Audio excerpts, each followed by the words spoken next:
Exam की दृष्टि से आज हम मॉडल पेपर के क्वेश्चन आंसर देखते हैं। पहला क्वेश्चन है हमारा, प्रोटीन और कार्बोहाइड्रेट की कमी से होने वाले रोग का नाम बताओ।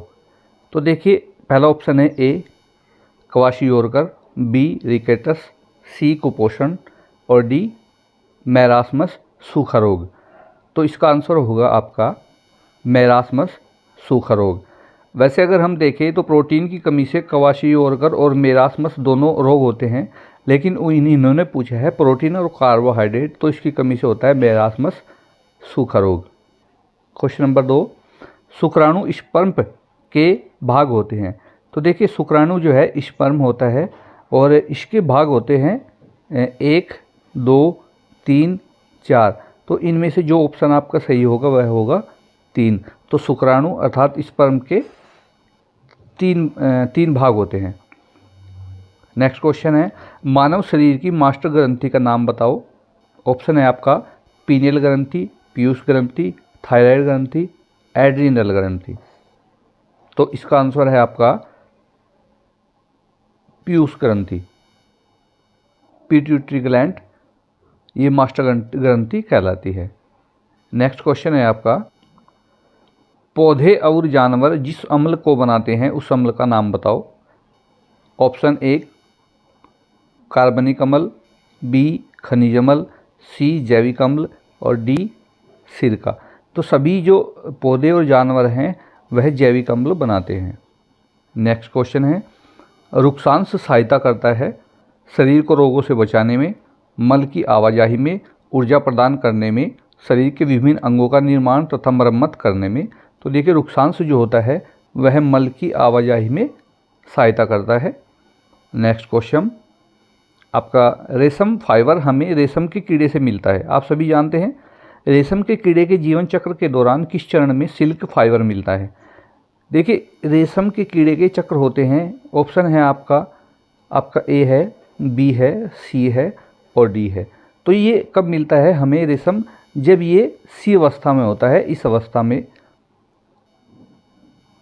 नेक्स्ट क्वेश्चन, पसलियाँ नीचे और अंदर की ओर जाती हैं श्वास छोड़ने के दौरान, सांस लेने के दौरान, श्वसन प्रक्रिया में, प्रजनन प्रक्रिया में।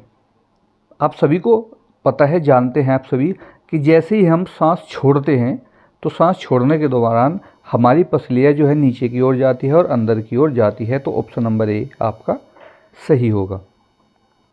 नेक्स्ट क्वेश्चन, सवर यंत्र को कहा जाता है। तो सवर यंत्र को कहा जाता है, देखिए, माचिस की डिब्बी, कंठ, पावर हाउस, खिलौने का डिब्बा। तो आप सभी जानते हैं कि सवर यंत्र को कहा जाता है कंठ। नेक्स्ट क्वेश्चन, मूल रोम सहायता करता है पानी को अवशोषित करने के लिए जड़ का सतही क्षेत्र बढ़ाने में, खनिजों को अवशोषित करने के लिए जड़ का सतही क्षेत्र बढ़ाने में, पानी व खनिज को अवशोषित करने के लिए जड़ का सतही क्षेत्र घटाने में, या ए और बी दोनों सही हैं। तो ऑप्शन है इसका आपका डी, ये आपका बिल्कुल सही है, क्योंकि पानी को अवशोषित करने के लिए जड़ का सतही क्षेत्र बढ़ाने और खनिजों को अवशोषित करने के लिए जड़ का सतही क्षेत्र बढ़ाने में मूल रोम सहायता करता है। मूल रोम कहाँ पर होता है? मूल रोम होता है आपका जड़ों के नीचे, जो बारीक बहुत ही बारीक जड़ें होती हैं वह मूल रोम होती हैं। क्वेश्चन नेक्स्ट है, श्वसन अंगों के आधार पर दिए गए विकल्पों में से जो भिन्न विकल्प हैं को चुनें। जो अलग विकल्प है उसको चुनना है। देखिए, इसमें सांप, कौवा, बकरी और मेंढक का बच्चा, इन ऑप्शन से जो ऑप्शन इनमें अलग है वही आपको चुनना है। तो आप सभी जानते हैं कि सांप, कौवा, बकरी ये सभी जो है फेफड़ों के द्वारा ही सांस लेते हैं, लेकिन जो मेंढक का बच्चा है या मेंढक है वह त्वचा के द्वारा सांस लेता है।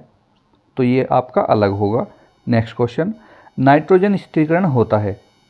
नाइट्रोजन स्थिरीकरण ग्रीन हाउस के प्रभाव के कारण, अम्लीय वर्षा के कारण, भूयोजन के कारण, आकाशीय बिजली के कारण।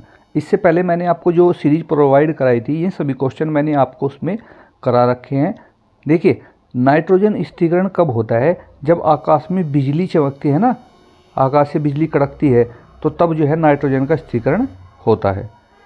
नेक्स्ट है, वह धातु जो हवा, पानी और अम्ल के साथ अक्षरण नहीं होती है, यानी कि जो खराब नहीं होती है, हवा पानी का उस पर कोई फर्क नहीं पड़ता है, तो वह होती है आपकी सोना। नेक्स्ट है बिना बुझे चूने अर्थात अबुझा चूना का रासायनिक सूत्र क्या है? तो बिना बुझा जो चूना है उसका रासायनिक सूत्र है आपका CaO। ये आपका ऑप्शन नंबर ए सही है। नेक्स्ट क्वेश्चन है आपका ऐसे पदार्थ जिनका प्रज्वलन ताप कम होता है और वह आसानी से आग पकड़ लेते हैं कहलाता है। ए ऑप्शन है आपका ज्वलनशील पदार्थ, बी अत्यंत ज्वलनशील पदार्थ, सी अग्निशह पदार्थ और डी उपरोक्त में से कोई नहीं। तो देखिए आपका इसमें ऑप्शन नंबर बी आपका सही होगा। अत्यंत ज्वलनशील पदार्थ कहलाते हैं जो आसानी से आग पकड़ लेते हैं। नेक्स्ट क्वेश्चन, धातुओं के बारे में कौन सा कथन सही है? इसमें आपको कथन दिए गए हैं। धातुएं चमकदार होती हैं, बिल्कुल होती है। धातुएं ऊष्मा व विद्युत की सुचालक होती हैं, ये भी बिल्कुल सही है। धातुएं तारों में परिवर्तित हो सकती हैं। तारों का मतलब है कि धातु के द्वारा तार बनाया जा सकता है, ये भी बिल्कुल सही है। और धातु आघातवर्धनीय होती है अर्थात धातु को पीट करके चौड़ा भी किया जा सकता है, तो ये भी सही है। तो आपका आंसर होगा ऑप्शन नंबर डी। 1, 2, 3 और 4 सभी बिल्कुल सही हैं। नेक्स्ट है सूचक विशेष प्रकार के पदार्थ होते हैं जिनका उपयोग यह ज्ञात करने के लिए किया जाता है कि पदार्थ है। सूचक क्या होते हैं? सूचक होते हैं अम्ल और अक्षार, इन दोनों का पता लगाने के लिए कि कौन सा अम्ल है और कौन सा अक्षार है, उसके लिए जिनका प्रयोग करते हैं वो सूचक कहलाते हैं। नेक्स्ट है निम्न में से कौन सा कथन सही है? वाष्पीकरण एक रासायनिक परिवर्तन है, भोजन का पचना एक रासायनिक परिवर्तन है, कागज का जलना एक भौतिक परिवर्तन है, उपरोक्त सभी सही है। तो देखिए इसमें आपका ऑप्शन नंबर बी सही होगा। भोजन का पचना एक रासायनिक परिवर्तन है। नेक्स्ट है आपका रासायनिक परिवर्तन में होता है ऊष्मा ऊर्जा का उत्सर्जन, ऊष्मा ऊर्जा का अवशोषण, दोनों ए और बी सही है, उपरोक्त में से कोई नहीं। तो देखिए इसमें ऊष्मा और ऊर्जा का उत्सर्जन भी होता है और ऊष्मा और ऊर्जा का अवशोषण भी होता है, तो ऑप्शन नंबर सी आपका बिल्कुल सही है। नेक्स्ट है निम्न प्रक्रियाओं में से किसमें एक भौतिक अवस्था से दूसरी भौतिक अवस्था में परिवर्तन होता है? तो देखिए ये है आपकी वाष्पीकरण में, संघनन में, ऊर्ध्वपातन में, उपरोक्त सभी में। तो आंसर है इसका उपरोक्त सभी में। इन सभी प्रक्रियाओं के द्वारा एक अवस्था से पदार्थ दूसरी भौतिक अवस्था में बदलता है। नेक्स्ट है आपका निम्न में से कौन सा मिश्रण नहीं है? देखिए वायु, समुद्री जल और नींबू का पानी, ये मिश्रण कौन सा मिश्रण नहीं है? ये सभी मिश्रण हैं। और बी है आपका शुद्ध पानी। शुद्ध पानी जो है वो मिश्रण नहीं होता और पानी का जो रासायनिक सूत्र होता है H2O होता है।